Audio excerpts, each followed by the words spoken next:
sizdan balandroq odamni oldida kekkaysa, siz ham kekkayib turishingiz kibr emas, u tavozu u.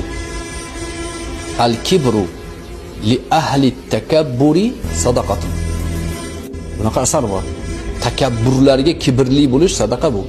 Bu kibr deyilmaydi, ya'ni katta ketganga katta ketish kerak. Enkayganga enkaygin, boshing yerga tekkuncha, kekkayganga kekkaygin, boshing ko'kka yetguncha.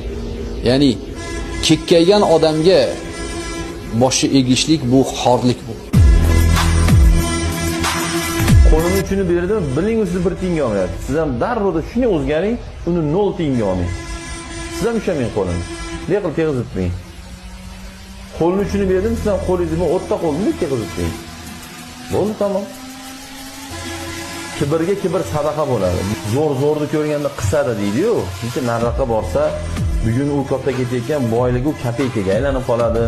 Bugun katta ketayotgan kuchi o juda nariroqqa borsa, ketganingizni yeb olaman deyotganlar bu. Agar mutakabbir odamni ko'rsanglar, o'zlariga qarasha kibr bilan muomala qilib qo'yinglar. Albatta bu kibr bilan muomala qilishinglar ular uchun xorlik va ibrat, sizlar uchun sadaqa umid o'tar deyapti. Shior oladigan bitta narsani, zarur narsalardan.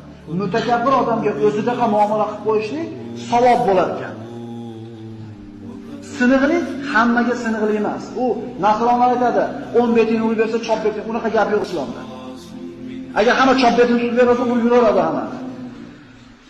Mutakabbirmi? Kibr qilyaptimi? U farqi yo'q, u puli bormi, puli yo'qmi, o'ziga yarasha muomala qilib qo'yavering.